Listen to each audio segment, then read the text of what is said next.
When Michelangelo was just 15 years old, his artwork impressed Lorenzo the Magnificent so much that the ruler offered the young artist a place to stay at his palace.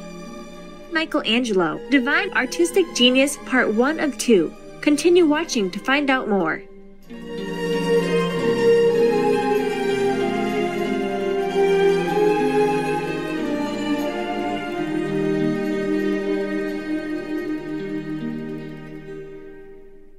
Come stai? That's how are you in Italian. I am Nicoletta. The amicable Italian people wish you abundant inspiration and bliss.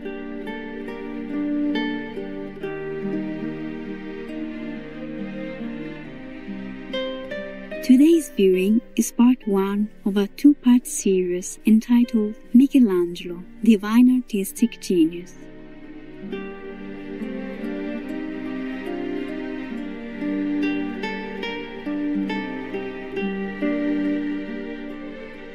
I saw the angel in the marble and carved until I set him free. Michelangelo Buonarroti. A leading light of the Italian Renaissance, Michelangelo was known as Il Divino, meaning Divine One, and is considered one of the greatest artists of all time.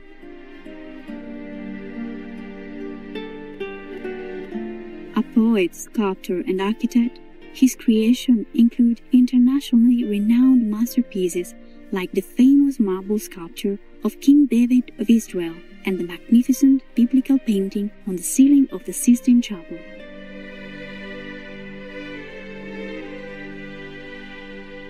Michelangelo was also a principal architect involved in constructing one of the Vatican's holiest buildings, St. Peter's Basilica.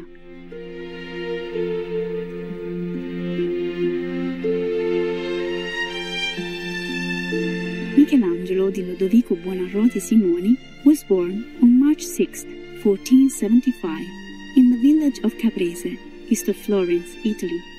His mother was unable to nurse Michelangelo after his birth, so he was put under the care of a wet nurse. Years later, Michelangelo attributed his creative ability to having a wet nurse who came from a family of stone carvers. Michelangelo lost his mother when he was 6 years old. His father, a local magistrate, had to bring up 5 sons on his own and was not supportive of Michelangelo's love of the arts. Still, Michelangelo persevered and produced works which showed an extraordinary talent. Instead of learning to read and write, Michelangelo spent his day with a stone cutter, playing with his tools and watching him work with the stones. When he was 10, Michelangelo's father remarried and moved the family to Florence. It would be one of the most exciting cities in Europe for Michelangelo to grow up in. In the late 15th century, Florence was home to the Renaissance, a time of rebirth, artistic, intellectual, and spiritual. It was a time filled with cultural optimism, and there were many artisans reaching the pinnacle of their professions. Florence was an opportune place for the talented Michelangelo to learn his trades in workshops devoted to architecture, painting, and sculpture, and he would quickly master all 3 of these art forms.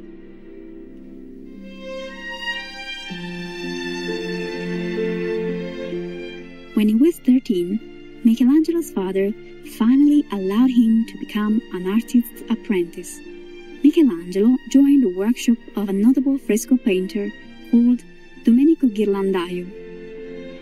From a young age, Michelangelo strived for perfection. He learned a whole range of skills during his time with Ghirlandaio. He studied painting and mastered the technique called fresco, painting murals on fresh plaster.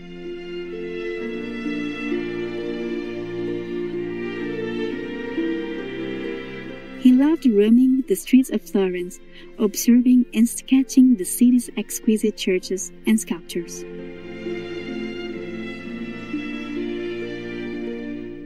Let's pause to appreciate magnificent artworks of the past and their exquisite beauty. We'll be right back here on Supreme Master Television.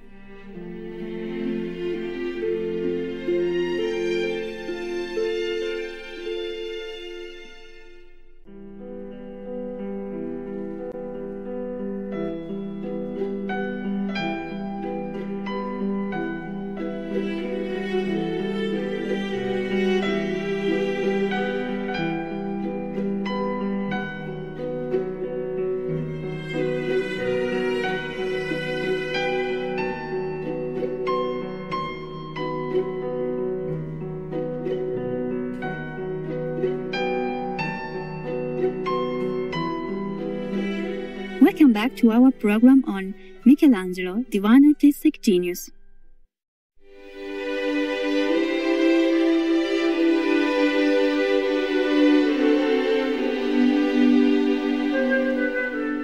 In 1490, at the age of 15, Michelangelo left Ghirlandaio's workshop when his talent had been spotted by a powerful patron of the Renaissance, Lorenzo the Magnificent, head of the Medici family and ruler of Florence.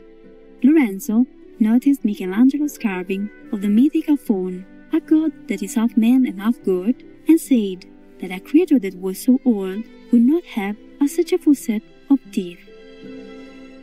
To please Lorenzo, Michelangelo knocked out one of the faun's teeth. Impressed by the boy's aptitude, Lorenzo offered Michelangelo a home in his palace to study classical sculpture in the Medici gardens, treating him as his own son.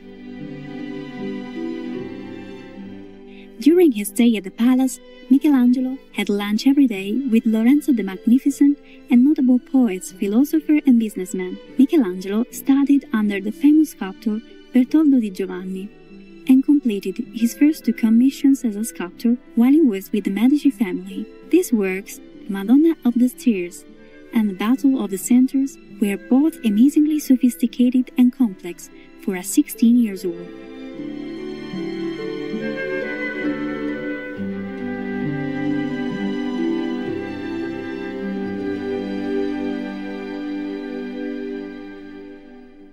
Michelangelo was first and foremost a sculptor, displaying his talent from a young age.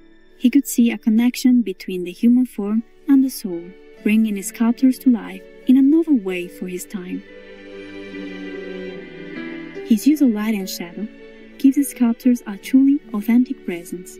When in 1492 Lorenzo passed away, Michelangelo was deeply shaken. He left the palace to return to his father's house. Soon, Lorenzo's son, Piero, who succeeded his father, expressed his eagerness to employ Michelangelo's talent. He commissioned Michelangelo to build Hercules the Snowman. It was said to have been beautiful, but naturally melted within days.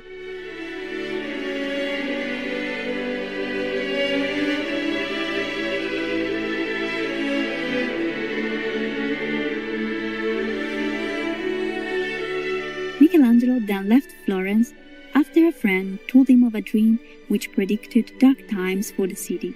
Traveling around Italy in search of employment, Michelangelo secured a commission in Bologna to sculpt an angel and other figures for a tomb.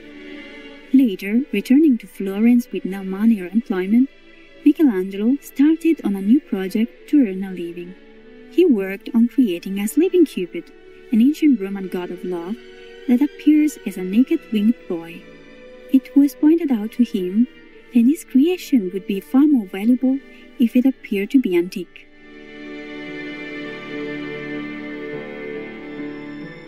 In 1496, Michelangelo was summoned to Rome by Cardinal Raffaele Riario, who admired his sculptural work on Cupid. He commissioned Michelangelo to carve something for his personal sculpture garden. Michelangelo's quest for perfection took him to Carrara, in northwest Italy, in 1497 to find a block of marble. He was commissioned by a French cardinal to carve the Pietà, a sculpture of the Virgin Mary, cradling the body of Lord Jesus Christ.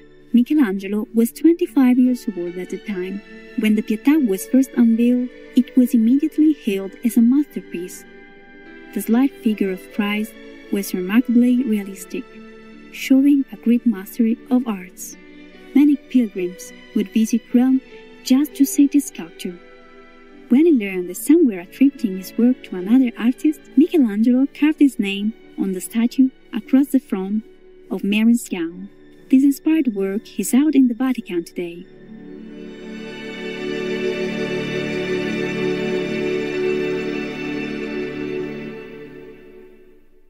Novel viewers, it's been a pleasure to have your gracious company today.